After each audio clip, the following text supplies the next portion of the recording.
Bertemu kembali anak-anak sekalian, siswa-siswi kelas 11 SMA Setiabudi.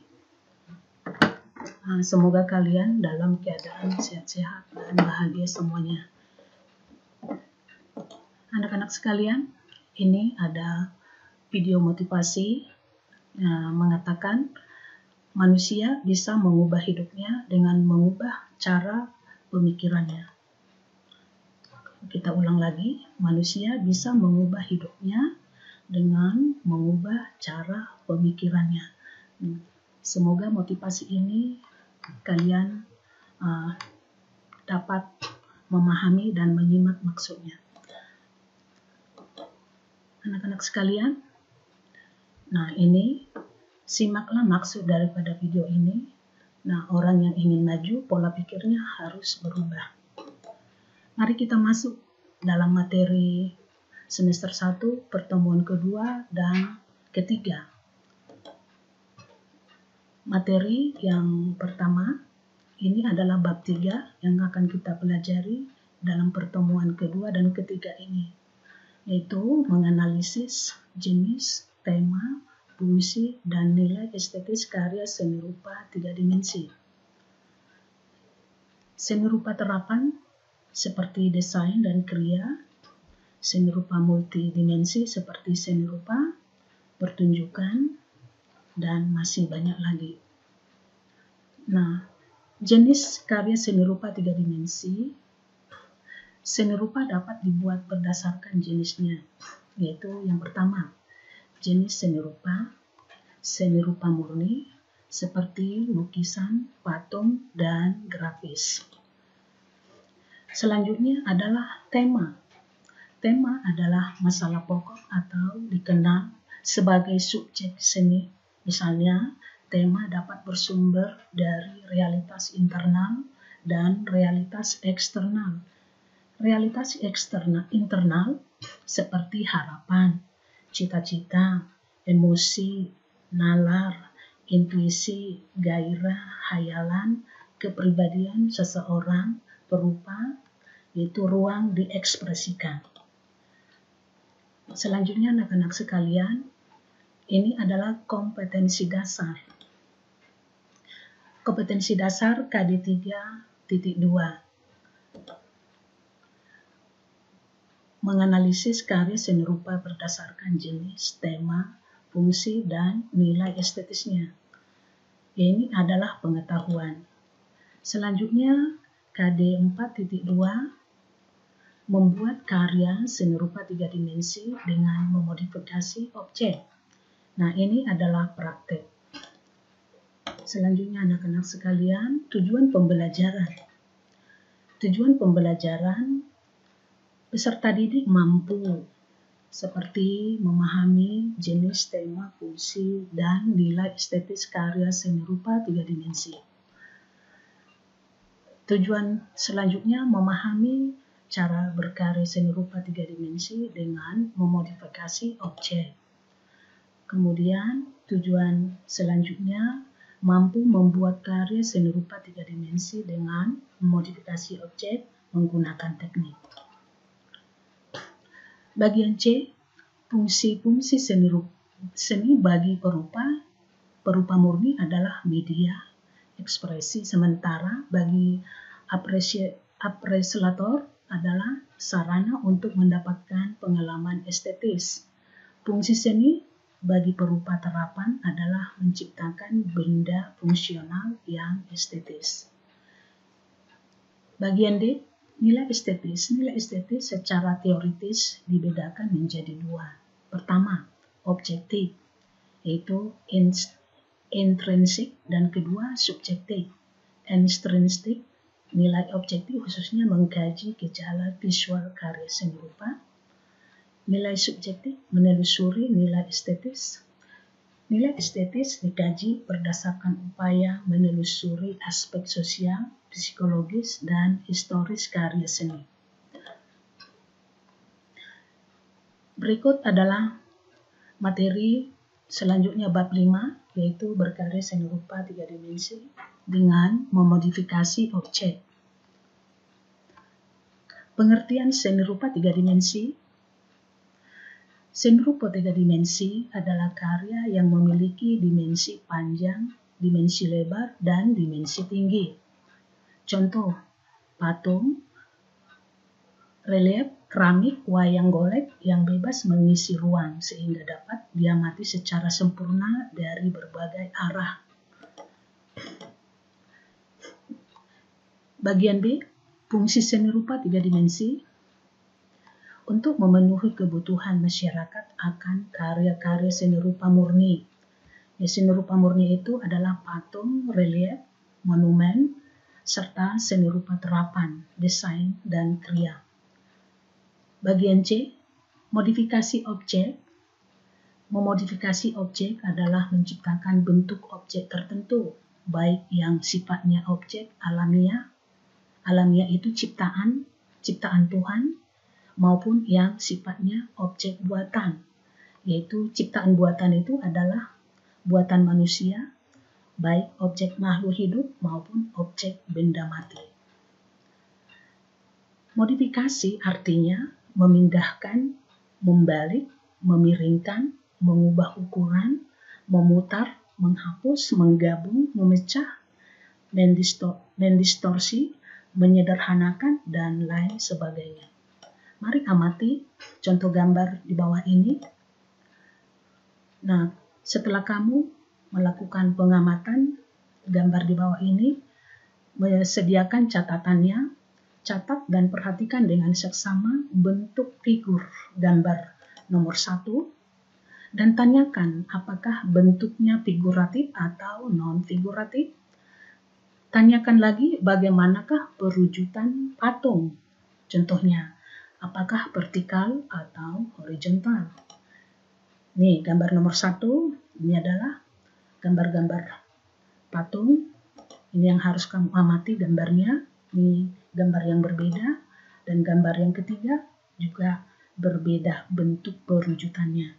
Nah, ini kamu harus lakukan pengamatan. Jangan lupa mencatat hasil dari pengamatan kamu. Hasil pengamatan itu nanti akan kamu laporkan kepada ibu. Selanjutnya, contoh-contoh gambar 3 dimensi modifikasi. Ingat anak-anak, gambar 3 dimensi modifikasi. Nomor 1, ini adalah contohnya. Ini gambar nomor 2 modifikasi. Nomor 3, ini yang dimaksud 3 dimensi modifikasi. Nah, ini gambar ketiga. Jadi nanti kamu jangan lagi bertanya, tidak mengerti. Nah, ibu sudah memberi contoh-contoh di slide ini. Kalau kamu kurang paham tentang gambar-gambar, kamu bisa ulang lagi video tersebut.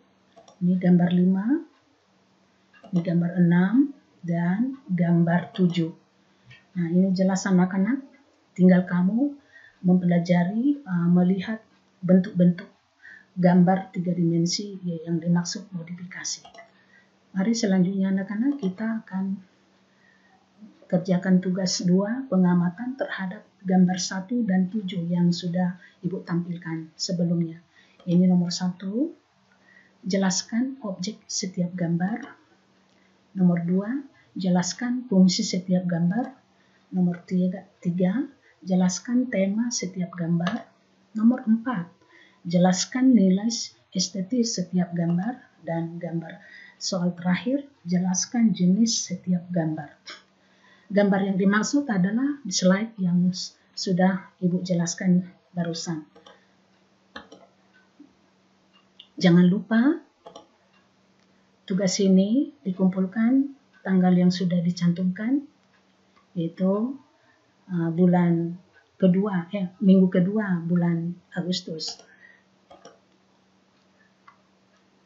Kita masuk ke materi bab 6, yaitu bereksperimen dalam seni rupa 3 dimensi. Yaitu aktivitas penciptaan seni rupa, yaitu seni rupa murni, desain, dan kriya yang mementingkan kreativitas, sangat memerlukan keberanian bereksperimen. yaitu pencobaan yang bersistem dan berencana.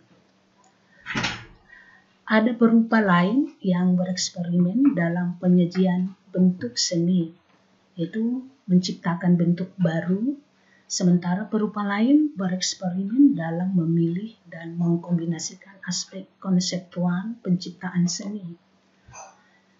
Nah, menurut Guilford, dalam konteks proses kreatif, dimensi kreatif dalam filsafat ilmu menyebutkan sifat fluensi, fleksibilitas, originalitas, elaborasi, dan redefinisi adalah kemampuan yang perlu dikembangkan melalui aktivitas eksperimen. Fluensi artinya terkait langsung dengan kesigapan, kelancaran, dan kemampuan melahirkan banyak gagasan. Nah, ini pengertian-pengertian.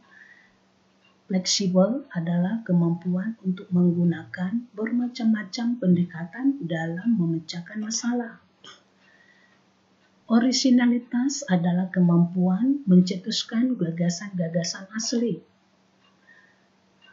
Redefinisi adalah kemampuan merumuskan batasan-batasan dari sudut pandang lain daripada cara-cara yang sudah lazim.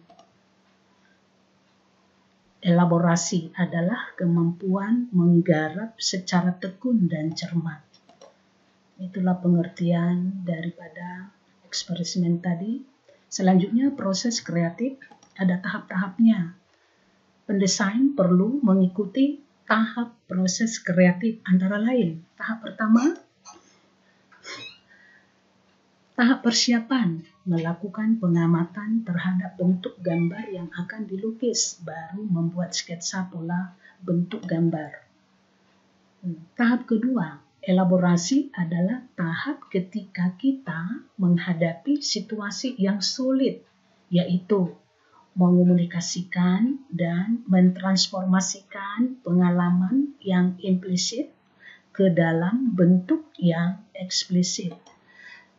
Tahap ketiga, tahap iluminasi, adalah tahap ketika menemukan inspirasi baru dari aktivitas kedua tahap sebelumnya. Tahap keempat, verifikasi, adalah pengujian proses penjabaran ide desain menjadi karya desain secara terperinci. Nah, ini slide berikutnya adalah tugas kalian mengerjakan tugas di bawah ini. Yang tugas pertama, tugas ketiga. Tugas ketiga yang nomor 1, kamu akan mengerjakan tugas ini menganalisis jenis tema, fungsi dan nilai karya seni rupa 3 dimensi. Ini tugas kedua, menjelaskan A. Pengertian seni rupa 3 dimensi, B. Tujuan penciptaan seni rupa, C. Proses kreatif dengan tahapan-tahapannya. Nomor 3, menjelaskan apa yang dimaksud memodifikasi objek, beri dan tuliskan contoh-contohnya. Soal nomor 4, jelaskan pengertian bereksperimen dalam seni rupa. Nah, tugas 3 ini dikumpulkan tepat waktu. Kamu bisa kumpulkan pada tanggal 1 September bulan depan, anak-anak ya. Demikian anak-anak, sampai kepada kita penutup atau kesimpulan. Bereksperimen adalah satu kebutuhan hidup manusia. Aktivitas berekspresi dalam penciptaan lukisan akan menghasilkan karya seni lukis sebagai benda seni yang mengandung nilai keindahan dan makna seni. Dari proses kegiatan berekspresi, potensi artistik akan berkembang. Anak-anak sekalian, latihlah dirimu berekspresi seni rupa 3 dimensi. Ibu mengucapkan terima kasih, sampai bertemu lagi di lain kesempatan.